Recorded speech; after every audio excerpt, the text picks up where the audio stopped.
We first be importing a Microsoft Excel file, that is NFL offensive player stats using Microsoft Excel option. The file is being imported already in Tableau. So histogram chart displays distribution shape with frequencies of variables values into ranges.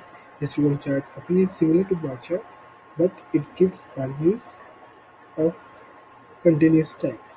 So uh, we'll be using 2013 to 1999 2013 dataset. Moving to sheet number 1,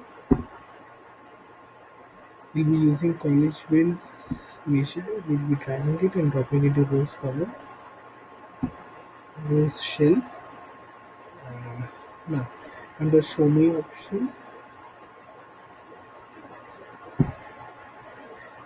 here is a histogram chart. We'll be clicking on it.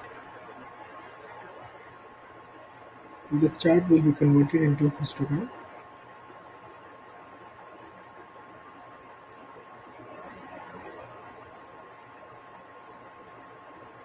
Okay. Now,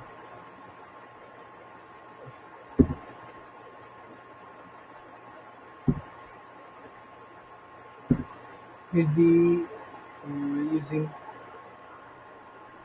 year dimension and dropping it into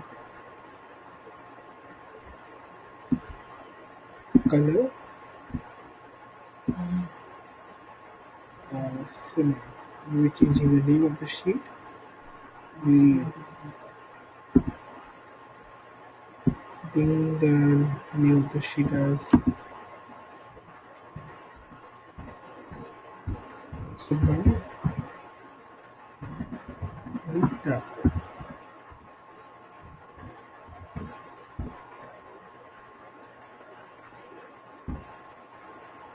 So now histogram and tab is created.